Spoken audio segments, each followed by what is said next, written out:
Hi, my name is Stacy Thomas, and this is my film review for the movie A Raisin in the Sun for English 112 for Professor Reynolds.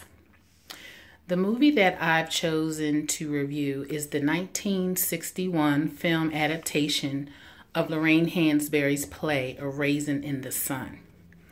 Originally, the play, before it debuted on Broadway, was titled The Crystal Staircase.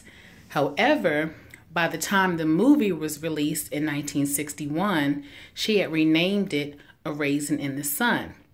She got that title from Langston Hughes's poem titled Harlem. The very first line of that poem states, "What happens to a dream deferred? Does it dry up like a raisin in the sun, or does it fester like a sore and then run?"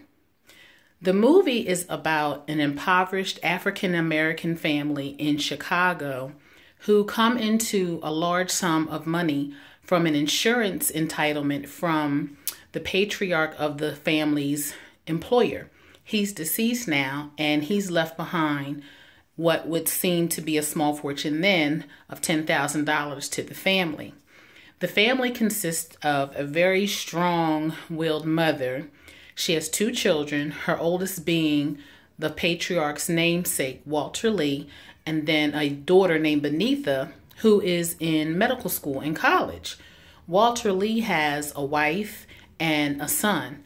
Together, this family lives in a two-bedroom apartment, an apartment building that they share with other families, and they all share a common bathroom that's in the hallway. So Walter Lee is somewhat of a dreamer, and the conflict with this movie comes when Walter Lee wants to take the money and invest in a liquor store. Well, the mother of the family doesn't want to do that. Walter Lee, being upset, he then becomes very defiant.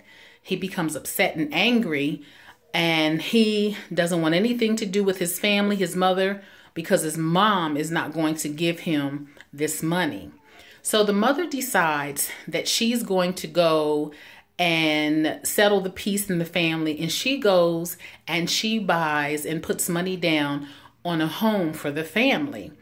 Well, part of the family is happy about it. Of course, not Walter Lee, because he wants the money to do something else with.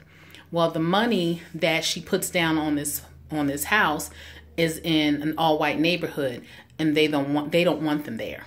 So that's additional conflict that's in this film. So eventually, the mother, she bends to the will of her son, and she caves and she gives him the money.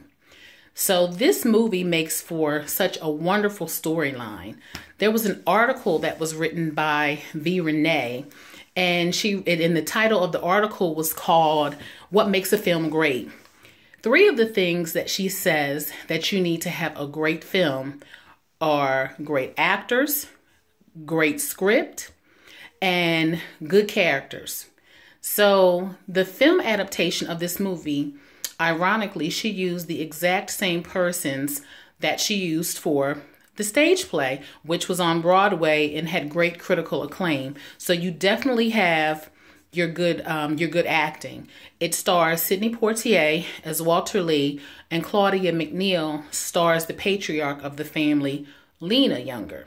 This film was also it was also duplicated twice. They say imitation is the highest form of flattery.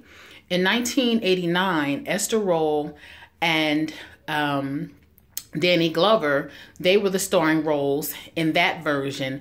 And then once again, in 2007, the movie was done over again by Felicia Rashad and Sean Combs as the starring roles. So once again, I would like to implore everyone, if you've not seen A Raisin in the Sun, it's a movie that I'm positive that you'll love.